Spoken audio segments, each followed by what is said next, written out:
Coming up, I'm going to cry some crocodile tears, i.e. fake tears, over the plight of DC bureaucrats who are now required to show up for work. Talk about Trump's transactional style and how it seems to be benefiting the country in ways previously unimagined. And pro-life activist Bevelyn Beatty Williams, our friend, is going to join me. She's going to talk about her conviction under the FACE Act, life in prison, and her recent pardon from President Trump. If you're watching on Rumble or YouTube, listening on Apple, Google, or Spotify, please subscribe to the channel. Please hit the follow button right there. This is the Dinesh D'Souza podcast.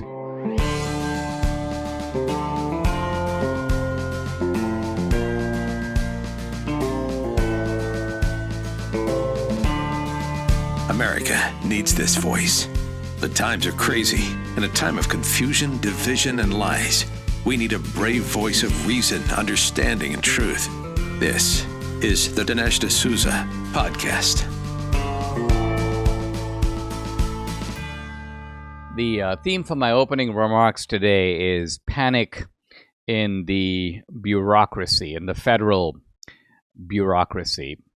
And I want to talk about two things. One is the new requirement on the part of the Trump administration that federal bureaucrats show up to work and do it 5 days a week, put in normal business hours. Now, much of the country is well past COVID, and while there are some companies that have partial, you work on Monday, Tuesday, Wednesday, you stay home Thursday, Friday, a lot of companies are back to normal business. You work in a bank, you got to show up at the bank. And so why should it be any different for the federal bureaucracy? Well, Joe Biden and the Biden administration tried to make it different. They tried to lock in a bunch of agreements that would extend pandemic protections. Let's remember, the pandemic was in March of 2020. So under COVID rules, there were people who worked at home, and that's understandable. I suppose that makes sense. But what Biden was trying to do is to extend these protections in such a way that they could not be undone by Trump. Well, Trump is having none of this, and rightly so. And so essentially the Trump people are like, show up to work or you're out. And this has apparently caused a flurry of scrambling on the part of these federal bureaucrats. Why?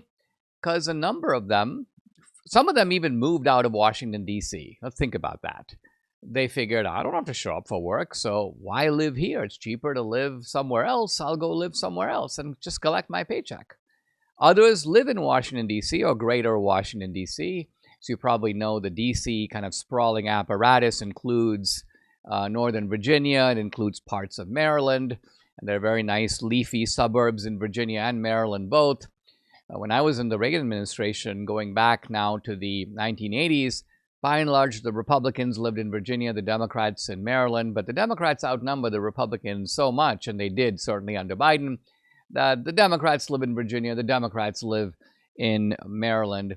And a lot of them are saying things now, and it's so telling. They're making these videos on TikTok saying things like, now I have to worry about childcare. And what does that tell you? What that tells you is that these people weren't really working. They were hanging out at home. They were watching TV. They were probably doing Netflix. They were hanging out with their kids. And now they're like, I need to get someone to look after my kids. I need to get a sitter. I need daycare, which is what all normal people have to do when they work. In other words, when you work, you're supposed to be working. You're paid for the work time and for the... Now, I'm not saying that bureaucrats really do any work. I grant that they do no work or mostly useless work. These are people, by and large, who have very few skills. There are some exceptions, but mostly these guys are expert at having meetings and writing memos. And this is really why they're terrified, by the way, of leaving government, because I think they know what useless slugs they are and how generally unemployable they are in the private sector. What company is going to hire you? I mean, companies do have meetings, but companies also make products. They offer services. By and large, bureaucrats are inert. They're useless. The term government worker is kind of an oxymoron. So It is, but nevertheless, they are being paid. They should show up for work. I think this is also a strategy of accountability. Trump is like, if you're going to get paid, I'm going to make sure you people show up for work. Now, on a bigger deal, there's an article in Politico. Trump's DOJ feels like, quote, a wholesale politically inspired demolition. And I can't tell you how great it makes me feel to read a headline like that. I particularly like the word demolition. I would have expected nothing less. I've talked myself about taking like a torch or a bulldozer into these departments, the DOJ. Remember, the DOJ is also an umbrella. It oversees the FBI. It oversees a lot of things under the DOJ. Now, more than a dozen prosecutors who worked on the criminal cases against Trump have been booted. Excellent news. My only hesitation there is only a dozen. I say only a dozen because I know that there were hundreds of people, not only at the DOJ in Washington, D.C., but also at offices around the country, including FBI offices around the country, who worked on these cases and worked on these cases enthusiastically, right? They were told that this was a priority. This is the way you get a promotion. This is the way you get a commendation. This is the way you get a raise. This is the way you're seen as being on the inside. You're part of the people doing the cool stuff at the DOJ or the FBI. And now Trump is on the, you may say that the hunters have become the hunted, and it's overdue. Here's a quote from one DOJ career employee. It feels like a nonviolent war. It's just wild. Everybody's a sitting duck. Excellent news. People are just in a state of shock and devastated. It's unlike anything I've ever seen. Nothing like this happened during the first Trump administration. This is all music to my ears because it tells me that the Trump people this time around, Trump has had enough. Trump has seen it himself. Debbie and I were chatting about this, and Debbie goes, it happened to him. And there's nothing that clarifies these things more than you have direct experience. Sometimes I said this in the aftermath of the film Police State, it's hard, even if you depict something in the movie and people can see it, they experience it vicariously, but still a little part of them resists it. They're like, that's not going to happen to me. Unless you hear helicopters over your roof, and unless you see the FBI come smashing through your door, you tend to think that this kind of thing doesn't happen in America. And if it does happen in America, it happens to people who deserve it. And even if it happens to some people who don't deserve it, they're not me. It's not going to happen to me. It's going to happen to someone else maybe, but not me. So when this happens to Trump, he gets it in a way that no amount of sort of telling him about it will do. The DOJ took a blow, apparently, at least the career people, when Trump did all the pardons of the January 6th political prisoners. But now they've gone further than that. And this is something that is good to hear. The DOJ now has asked the January 6th prosecutors to turn over all their files for special review. In other words, they're looking to see if there were any abuses of power, any breaking of procedures or laws, any ways to go after these people. Because if they have broken the law, these are the people who are the great apostles of no one is above the law. So they can hardly complain if they have broken the law and they now find themselves under indictment, if they find themselves being raided by the FBI, if the tables are now turned on them for what they did. There's another little detail here that caught my eye and I find quite interesting here.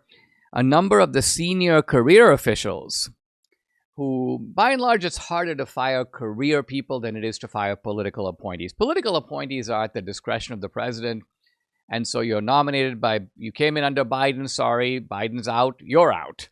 But for career people, it's harder, and so what the Trump people are doing is reassigning them. But where they are reassigning them is what I think is very telling. A lot of these senior career people are being reassigned to combat sanctuary city policies. So this is absolutely great. It's taking these leftists who saw themselves as doing, the Lord's work from their point of view. I'm going to go after these seditious white supremacists. I'm going to go after these pro-life activists. I'm going to teach them all a lesson. And all of that, of course, is very consistent with their politics. These are people who, in a sense, were prosecuting their own values. But now what the Trump people have done is said, all right, why don't we see you? So you're supposed to be this career guy, right? You're supposed to be above politics. You're supposed not to be partisan. You're supposed to be just doing your job. All right, well, you know what? Michelle Wu is the mayor of Boston. Prosecute her. You have all these sanctuary cities. The mayor of Denver says, I'm going to block all the federal officials from being able to do anything about these illegals. Well, guess what? To obstruct in that way is to break the law. Let's indict that guy. Let's teach these people a lesson. Let's use your legal talents to go do that. And if you don't want to do that, we're going to remove you for refusing to follow orders and follow your reassignment. So these guys have been given 15 days to accept this reassignment or get out of there. This includes Associate Deputy Attorney General Bradley Weinsheimer, head of the Public Integrity Section, Corey Amundsen. These are all bad guys. These are guys who were part of the Biden fortification. They were part of the weaponization, if you will, of the DOJ. And these are the people now who are faced with this choice. I suspect most of them are going to quit. And that will be great news, because sometimes with these career people, you have to demoralize them. You have to give them a sense of worthlessness. You have to show them that they are not important anymore. No one's going to be listening to them anymore. Their advice is unimportant. If you have significant meetings, you don't invite them to them. And eventually they go home, they tell their wives, I'm feeling kind of worthless.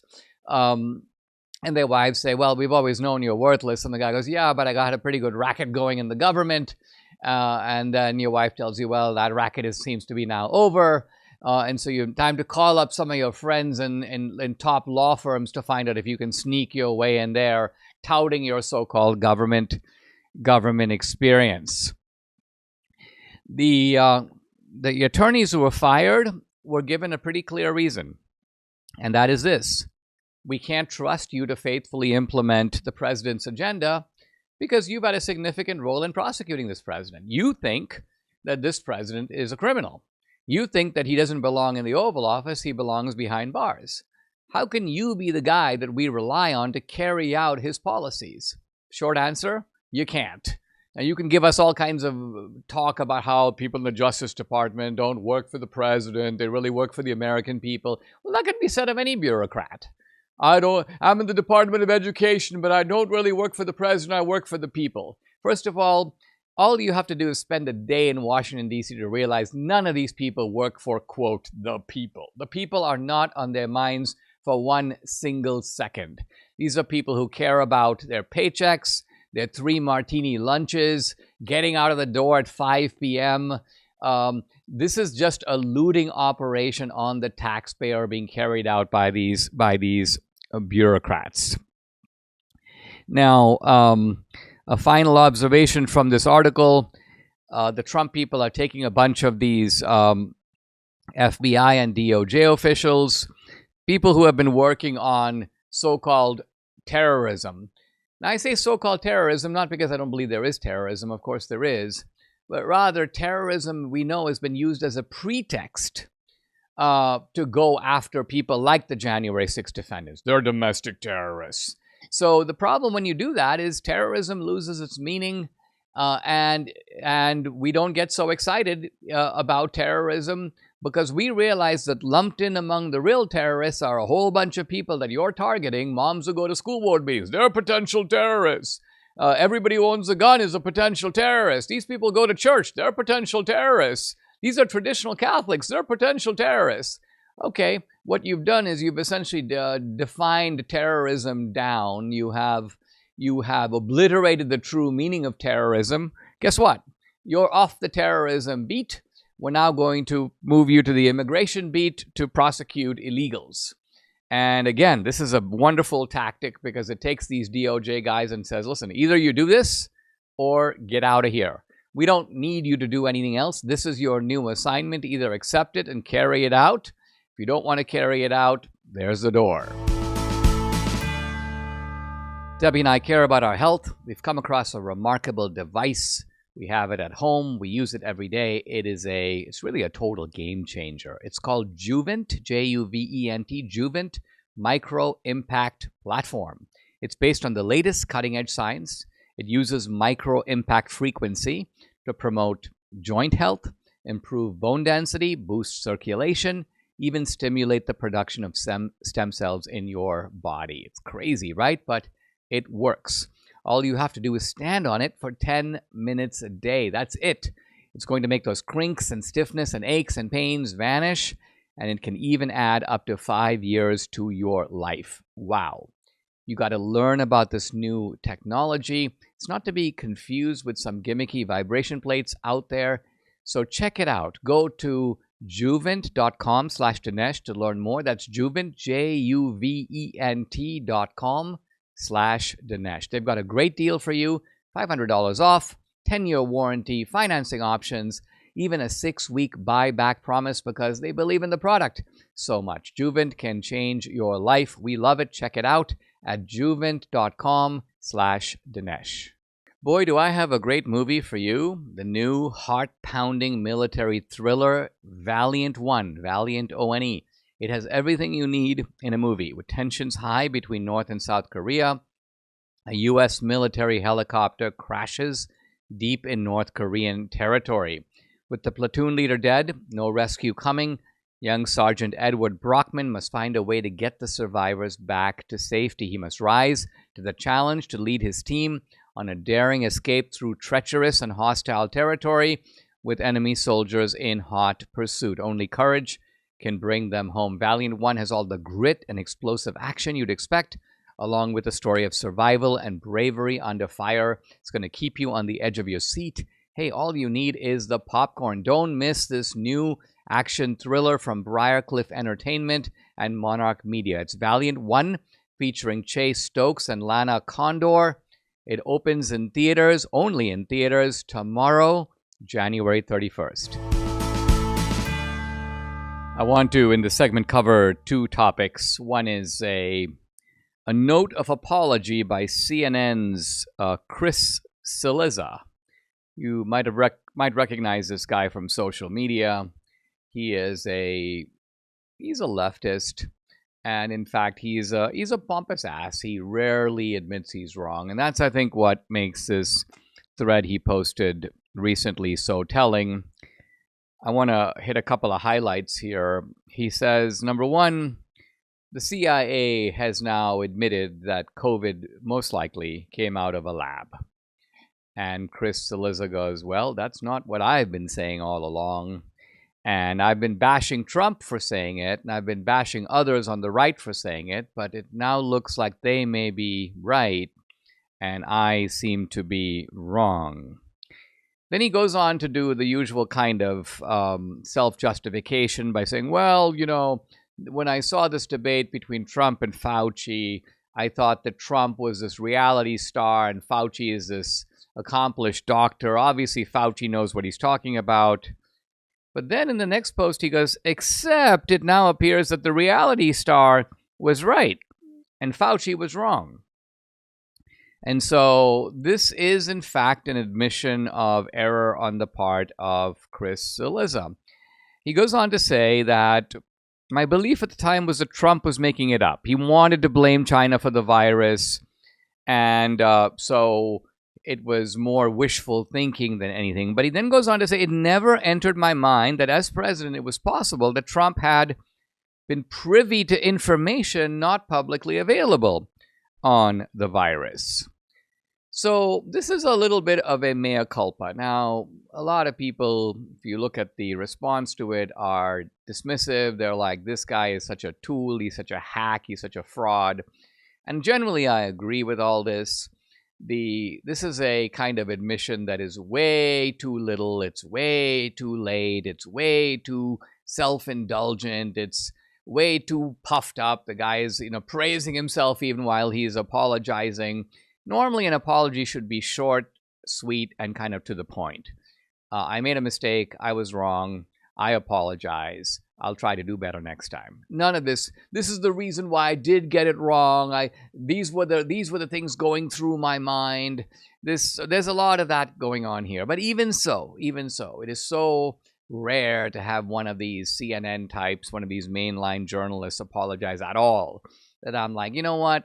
I do want to commend him for doing it, and I'm going to follow the dude on X just because I think that this kind of journalistic honesty is so infrequent that it deserves to be at least acknowledged and perhaps even rewarded. Now, let me turn to my other observation. It involves the Mexican President Claudia Sheinbaum, who recently makes a statement rebuffing Trump on this issue of tariffs and striking out the usual kind of leftist defiant pose. Now, we've seen this leftist defiant pose with Colombia. We're seeing it from kind of left-wing governments throughout South America. They're like, Trump is going to, we're going to teach him a lesson. And the point that Claudia Sheinbaum makes is she goes, the Mexicans in America are like holding up America. Almost like the Mexicans are like Atlas in the old, Greek myth. Atlas is holding the world on his shoulders. So the Mexicans are holding up America. America like couldn't survive in a bunch of industries, including services, without these Mexicans.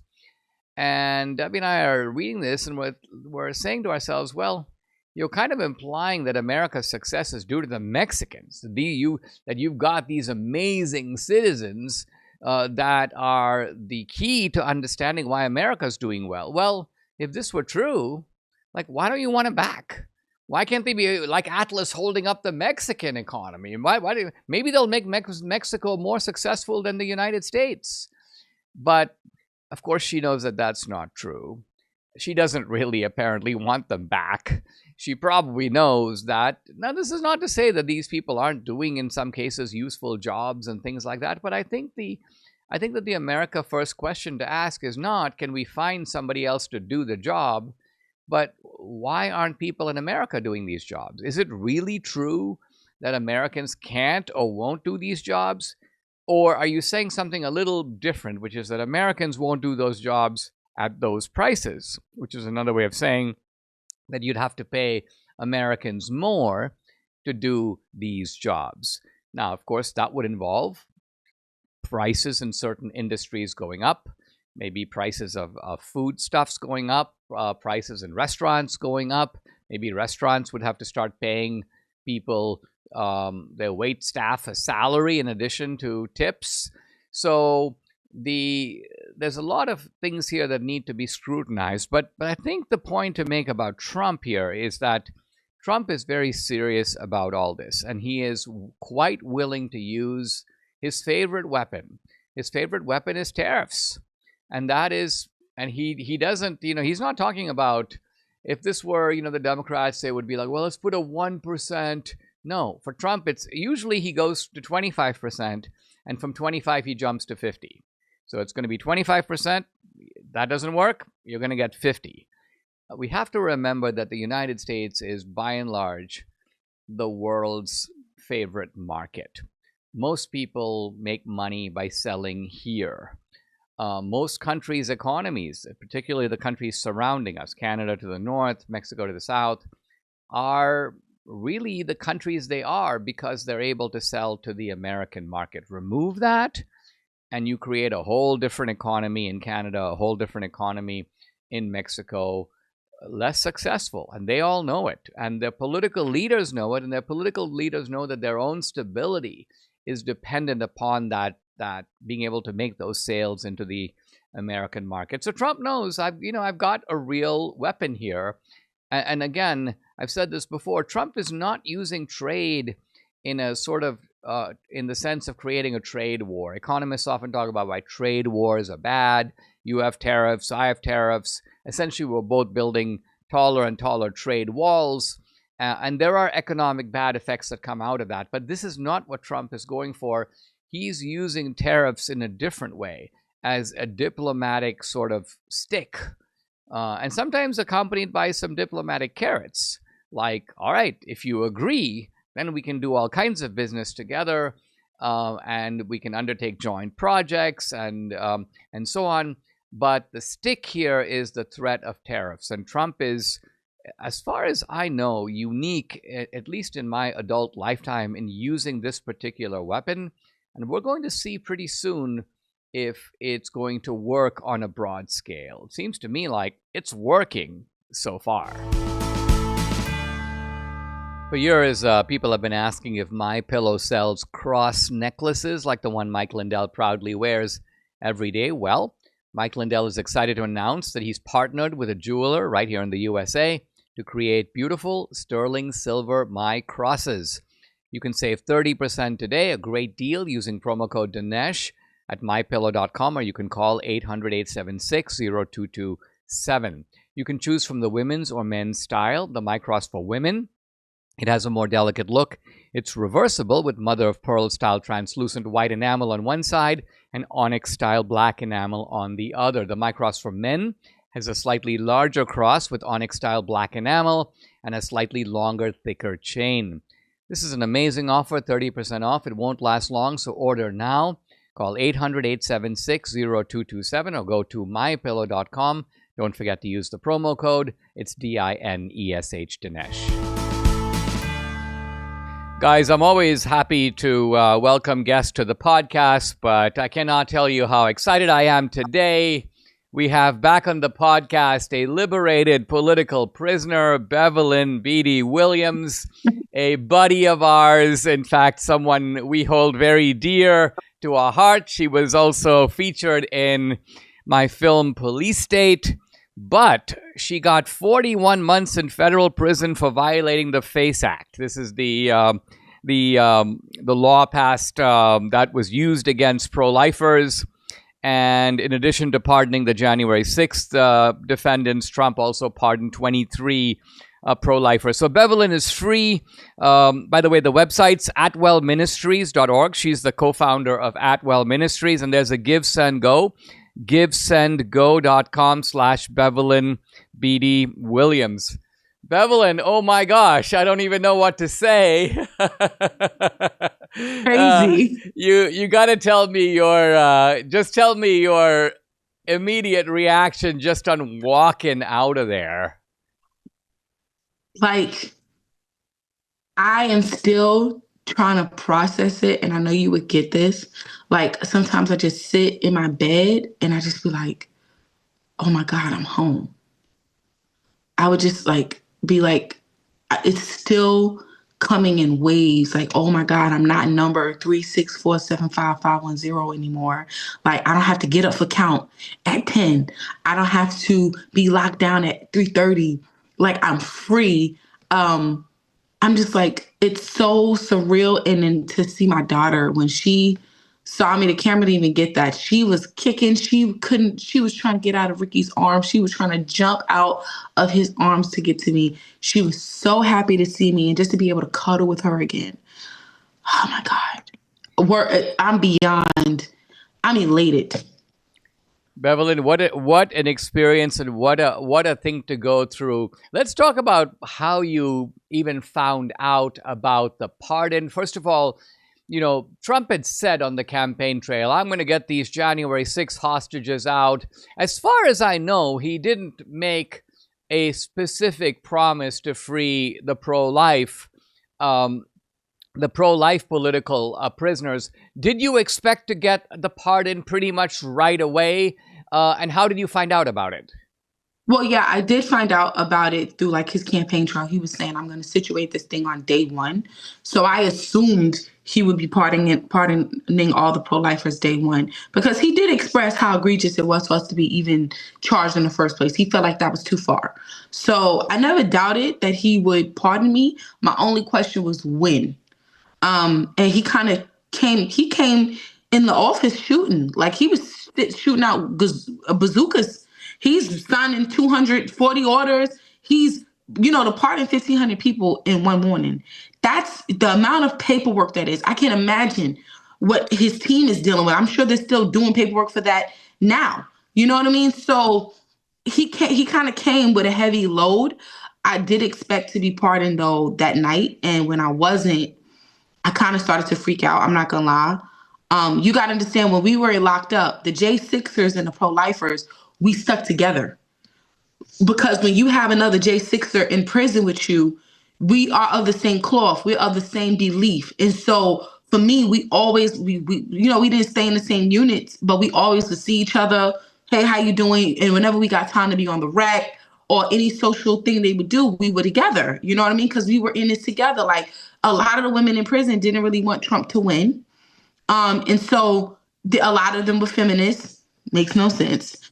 But, so we had our crew of just us with the same values, same beliefs. So when I woke up on the 21st and saw that Audrey, my friend, had left that night, Dinesh, I was devastated.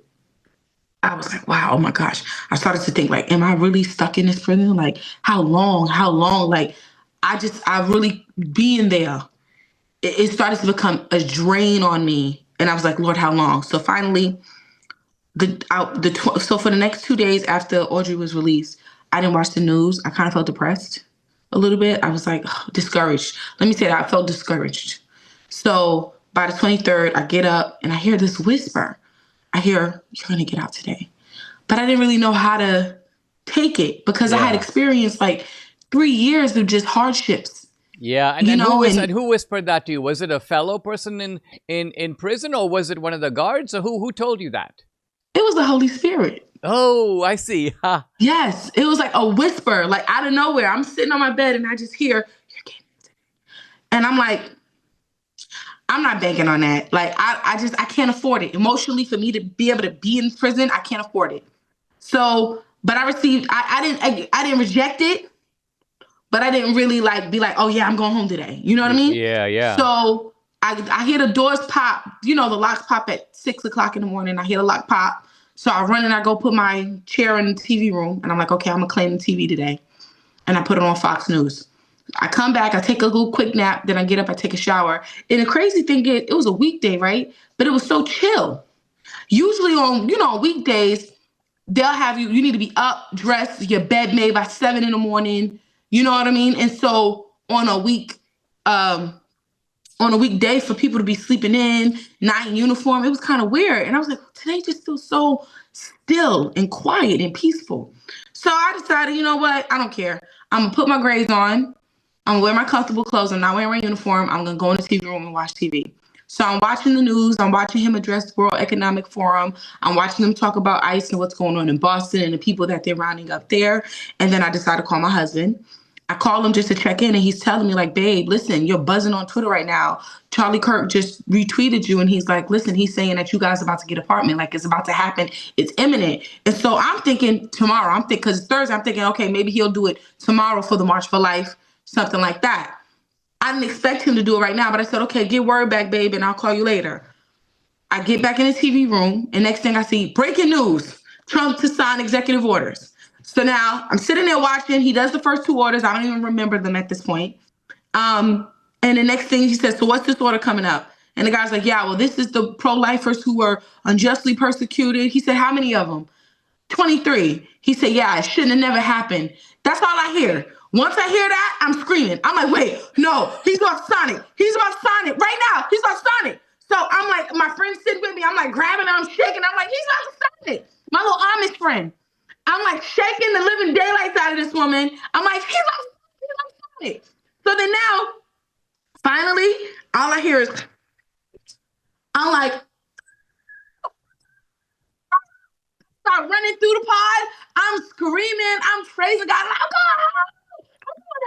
So then I call my husband. I'm like, babe, come get me. He's like, babe, I'm already back. I'm coming right now. He hopped the road to go and get me. He couldn't wait.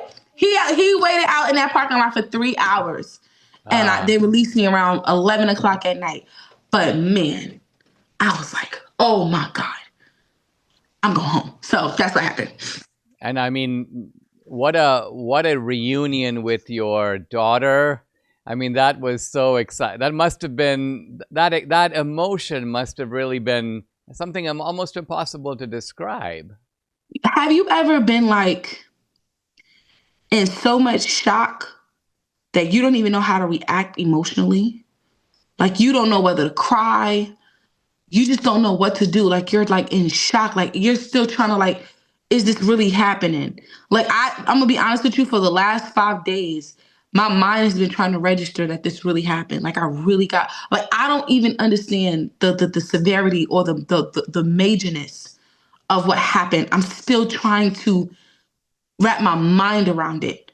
I mean, think about this, Bevelyn. I mean, I want to make a point, which is that, when I think about my own case and I think about even the January 6 guys, there's a big difference between our cases and your case. And here's why. I was politically targeted, but I shouldn't have made that donation. Right. The January 6 guys were over prosecuted, but they shouldn't have gone in the Capitol.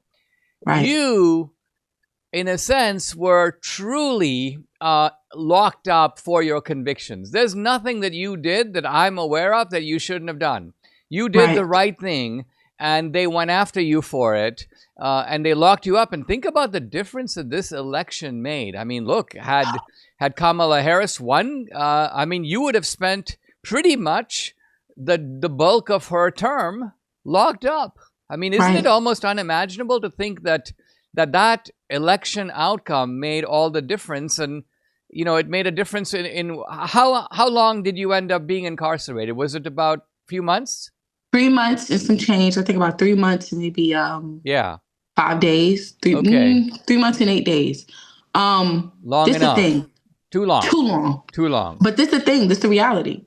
If Kamala would have had won, not only would I have done my full time, she would have brought new charges on me. She would have found something else. Yeah. They would have, first of all, if Trump didn't win, the man would have had to leave the country. He would have been as good as dead. He would have been a dead man walking. And I know what I'm saying seems so strong, but I think the American people can get it now. Like, these people are vicious. They want blood. I'm gonna tell you how vicious it was. I'm watching the election. I see that Trump won. I woke up that morning, he won. I'm praising God. But to see how Biden exited, to watch how I would be on be in the TV room and I'm watching. He gave some Freedom Prize to George Soros and Hillary Clinton, and I'm like, this man is crazy. He's crazy. I'm like, he's coming out. It was like he was coming out of the closet. I'm a communist. We've been communists the whole time. That's what he basically told the country. Before he left office, he literally exposed that he's a full-on communist and he's been one the whole time. So for me, it was just like, oh my God, had these people had not gotten out, they would have never gotten out. We would have been done.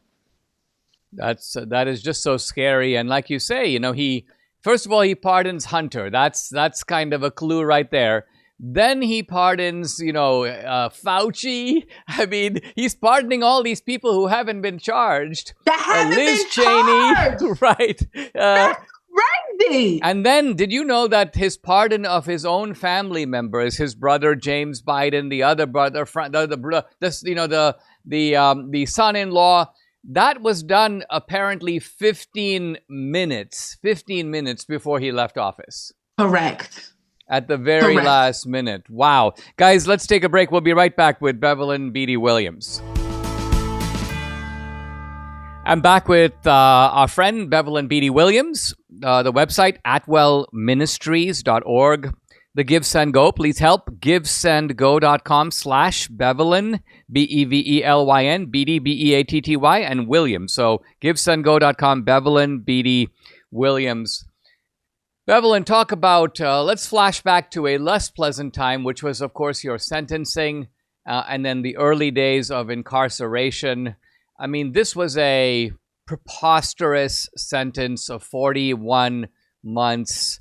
Talk about your your feelings when you were in court and that happened, and the demeanor of the judge. How did all that go down?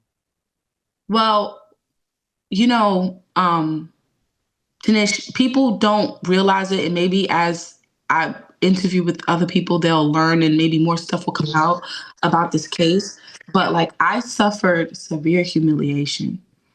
I was mocked for my faith. When the judge, I was asked to speak to the judge, which I expressed to her that I had had 3 abortions myself and that I was a Christian and Jesus saved my life. And I just wanted to be that voice for others. And I also said to her, I said, listen, Y'all, women's rights, y'all paint this road that a woman can do whatever they want.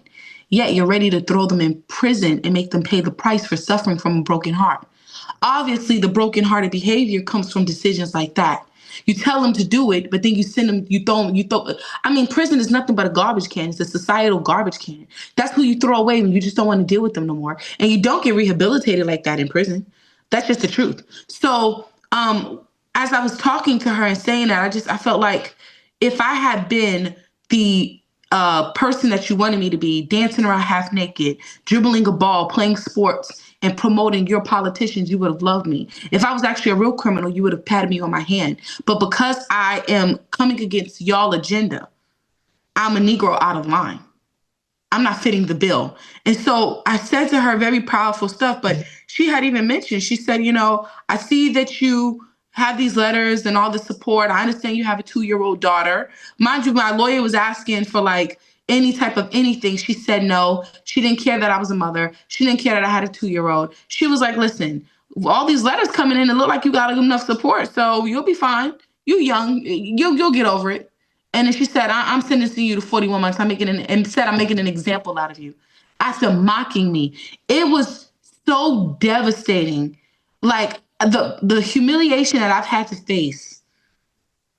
I'm over it, but it will never not hurt. Like that stuff hurt. And of course, as soon as I left the courthouse, I called you and your wife, and I called your wife, Debbie, and I'm crying. And you guys are upset and trying to get the ball rolling with me to help me out and whatever. But I mean, even that night afterwards, all I could do was I couldn't get out of the bed. I couldn't stop crying. I couldn't have a conversation without crying. I like just a bunch of tears just flowing. I was so heartbroken at that behavior.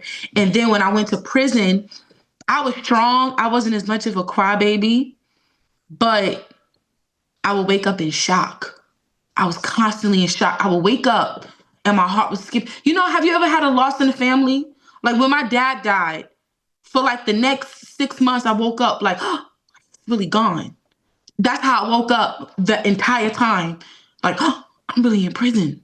Like it just, I never got used to it. The Lord made me comfortable. I was able to maneuver, but I never got used to being in prison. Never.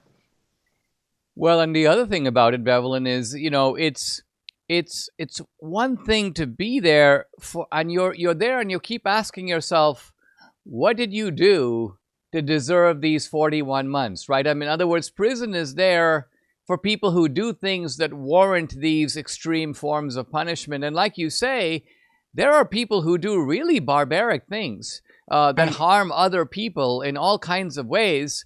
And they get much milder sentences, if at all. And so here you are, locked up like this, your family, your 2-year-old daughter, and then just 41 months is just a lot. I mean, I say this because I had 8 months of the overnight confinement, and I think about the middle of it. And remember, I'm only going in at night. I'm free in the day. I go home, I go to work. And so I'm checking in at night and I get out in the morning. And yet about halfway through, I kind of began to feel the weight of it. Like, I've got another 4 months to go. This is not going to go very fast. And this was particularly right around the holiday time. But 41 months is something to me almost unimaginable. And was it just your faith that got you through? How did you hang in there? Man, most of my prayers were for peace and for shalom. I prayed constantly to God to keep me from breaking down and just to keep me spiritually strong. So, and I also, the fuel was that I knew it was a mission in jail. I ministered to a lot of women in jail. I know of one, I could count one on my finger that really did give her life to Christ.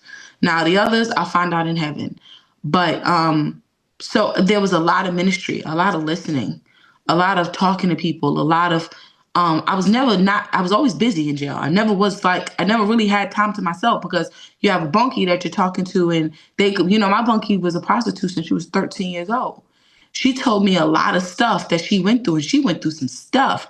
And by me being a listening ear to her, it opened up an opportunity for me to minister to her. Because I listened to her, she was willing to listen to me. So I allowed the work of it all and the mission of it all to keep me. And to just realize, I want an assignment from God, even in his prison. But I didn't realize that this was bigger than just an assignment from God.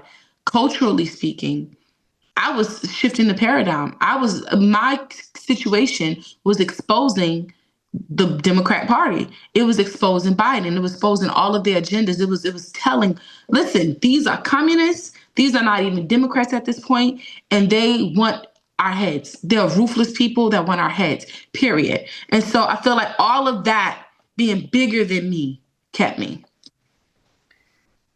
Yeah, it's interesting. I just saw an article in Politico this morning, and it says that there is panic in the DOJ because the Trump people are going in kind of like with a bulldozer, and they are firing people right and left and reassigning them. And this part I think you'll find particularly amusing. They're taking some of these DOJ prosecutors who went after people like you and the January 6 people, and they're now kind of saying that your job is now to prosecute the Democratic officials of these sanctuary cities. So these prosecutors are going to have an interesting task of either doing that or saying, I won't do it, and quitting or being fired. This is hardly justice, because those people, some of them, I think, deserve to be locked up. But at the very least, it is at least some measure of karma. Wouldn't you say? Looking at all this stuff happening, we can take a little bit of satisfaction that at least some of these guys are being held accountable in small ways. Right. I think like you said, in a small way, but I'm waiting for the word to get out that there's audits going on, like real audits happening and paper trails being followed all the way back some years, because I think there's so many skeletons of people like me and you that they've done this to, but it wasn't the season to be on a public scale. But they've been doing this for a while. This is nothing new. Me and you were just the scapegoats, but they had been doing stuff like this to people for a very long time. And so I'm excited for that, but I'm also excited. I'm also excited to see how they handle these cases. Are you going to be more lenient?